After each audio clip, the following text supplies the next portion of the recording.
Hello and welcome. Today we will be showing how to install ESP32 board on Arduino IDE. First open Arduino IDE, then navigate to Preferences.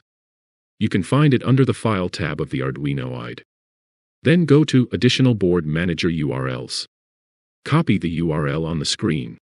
After copying the link, you can paste it into Arduino IDE. Then click OK. The next step is to go to Tools and then hover down to Board. Then click on Board Manager.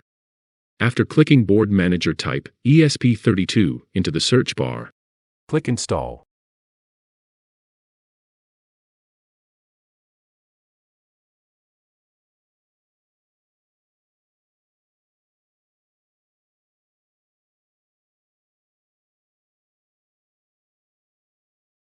After installing the board, you are done.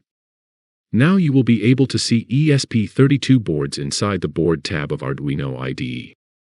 Thanks for watching.